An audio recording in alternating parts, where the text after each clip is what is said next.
दोस्तों, आप स्क्रीन पर जो टूटे हुए मंदिर देख रहे हैं, जो ध्वस्त इमारतें दिखाई दे रही हैं, इन्हें देखकर आपके मन में क्या आ रहा है? आमतौर पर जब भी मंदिर टूटने की बात होती है तो भारतीय जनता पार्टी और उससे जुड़े लोग फौरन ही इतिहास के पन्ने खंगालने लगते हैं। औरंगजेब, बाबर, तुगलक, ये सारे नाम गिनाने लगते हैं और बताया जाता है हमारे मंदिर तोड़े गए, हमारा अपमान हुआ, बदला लिया जाएगा, और ये बातें 300-400 साल पुरानी बताई जाती हैं। लेकिन आज मैं जिस मंदिर की बात कर रहा हूँ वो कोई 300-400 साल पहले किसी विदेशी द्वारा नहीं तोड़ा गया, बल्कि ये मंदिर आज के भारत में बनारस में डबल इंजन सरकार के समय तोड़ा गया। हाँ, वही बनारस जहाँ खुद प्रधानमंत्री सांसद हैं और उत्तर प्रदेश में मुख्यमंत्री योगी आदित्यनाथ की सरकार है, जो खुद एक मठ के मठाधीश बताते हैं। बनारस के कई ऐतिहासिक मंदिर जो सैकड़ों सालों से वहाँ मौजूद थे, उन्हें ब्यूटिफिकेशन और परियोजना के नाम पर तोड़ा गया है। इसमें सबसे हैरानी वाली बात यह है कि अहिल्याबाई होलकर द्वारा बनाए गए ये मंदिर तोड़े गए हैं। अहिल्याबाई होलकर कोई साधारण नाम नहीं है। वो भारत की उन महिला शासकों में से थीं जिन्होंने इंदौर को बसाया,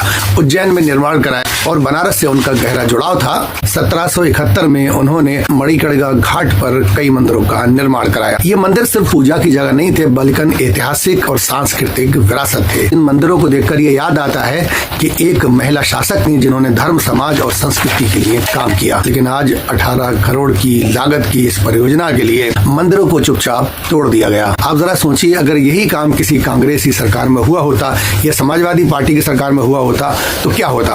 पूरी IT सेल, गोदी मीडिया, RSS, BJP दिन रात चिल्ला रहे होते कि हिंदू खतरे में है, मंदिर तोड़े जा रहे हैं। लेकिन आज ये सब लोग खामोश हैं, इनके मुंह में दही जमा हुआ है, क्योंकि सरकार उन्हीं की है जो मंदिर तोड़ रही है। आपको याद होगा देवरिया में मजार तोड़ा गया और बनारस में मंदिर। ये कौन सी राजनीति है? कौन से नए औरंगजेब हैं जो आज मंदिर तोड़ रहे हैं, और कौन से भक्त हैं जिन्हें इससे कोई फर्क नहीं पड़ता? भक्त लोग तो औरंगजेब की कब्र खोदने निकल पड़े थे, लेकिन जब उनके अपने प्रधानमंत्री और मुख्यमंत्री के समय मंदिर गिर रहे हैं तो ये सब बिल्कुल चुप हैं। जबकि इस घाट की देखभाल खुद अहिल्याबाई होलकर चैरिटीज ट्रस्ट करता है। ट्रस्ट के अध्यक्ष यशवंत राव होलकर ने साफ कहा कि 10 जनवरी 2026 को बिना किसी सूचना के वाराणसी नगर निगम के आदेश पर कुछ ही घंटों में इस हिस्से को तोड़ दिया गया। इतिहास का सम्मान, न संस्कृति की परवाह। ये सब देखकर एक बात तो साफ हो जाती है कि इन लोगों को धर्म से कोई लेना देना नहीं है। मंदिर, पूजा स्थल, आस्था, मजार, ये सब राजनीति के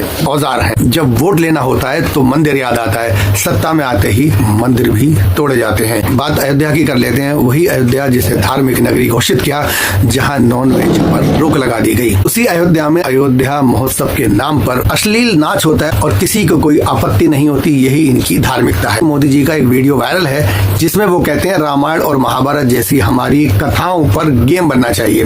ध्यान दीजिए, वो उन्हें कहानी बता रहा है। अगर ये सिर्फ कहानियां हैं, इतिहास नहीं है, तो फिर किस आधार पर कहा जाता है कि अयोध्या वही जगह है जहां राम जन्मे थे? साफ है, धर्म यहाँ आस्था नहीं राजनीति है। जब जरूरत पड़ती है तो राम भी याद आते हैं, हनुमान मंदिर भी याद आते हैं, और जब सत्ता और पैसा कमाना होता है तो वही रामायण गेम बन जाती है और हनुमान जी पतंग पर छप जाते हैं। हमारी जो कहानियां है, कहानी किससे है, रामायण है, महाभारत है, बहुत कुछ है।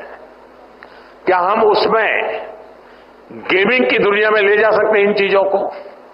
पूरी दुनिया में गेमिंग एक बहुत बड़ा मार्केट है, बहुत बड़ी इकोनॉमी है। हम अपनी माइथोलॉजी की कथाओं को लेकर के भी गेमिंग की दुनिया में नए नए खेल ले जा सकते हैं। हमारे हनुमान जी पूरी दुनिया की गेमिंग को चला सकते हैं। दरअसल आज देश में धर्म के नाम पर एक बड़ा कारोबार चल रहा है। बड़े बड़े बाबा, महंत, गाड़ियां, प्राइवेट जेट, 5 स्टार होटल, और उपदेश की मोह माया छोड़ दो, खुद नहीं छोड़ पाए वो दूसरों को क्या सिखाएंगे? सोचिए, पिछले 70 साल से हिंदू सुरक्षित था, लेकिन आज अचानक हिंदू खतरे में कैसे आ गया? सच ये है कि खतरे का डर दिखाकर वोट लिया जाता है ताकि आप बेरोजगारी, महंगाई, गरीबी सब भूल जाएं। आंखें खोलिए, दिमाग खोलिए, धर्म को नफरत और राजनीति का हथियार बनने वालों को पहचानिए। जाकर दक्षिण मुखी हनुमान जी उनसे हनुमान चालीसा का पाठ करेंगे और हम चलकर उनसे निवेदन करेंगे कि देखिए ये आपको मनोरंजन का माध्यम बना लिया है मोदी जी ने, देश के प्रधानमंत्री, और वहां चल के हनुमान चालीसा का हम लोग पाठ करेंगे, उनसे निवेदन करेंगे इनको सद्बुद्धि दीजिए, बुद्धि दे देश के प्रधानमंत्री को। ये भगवान का आस्था है, ये उनको काइट महोत्सव में हनुमान जी को न उड़ावें, और वो विदेशी मेहमान के साथ, जर्मनी के चांसलर के साथ हनुमान जी को पतंग की तरह उड़ा रहे हैं। तो इनको सद्बुद्धि दे भगवान, और ये देश के लिए काम करें और धर्म का सम्मान करें, हनुमान जी का सम्मान करें। जानिए, अगर बात समझ में आए तो इस वीडियो को दोस्तों में जरूर शेयर करें और चैनल को सब्सक्राइब करना बिल्कुल ना भूलें। बहुत बहुत शुक्रिया।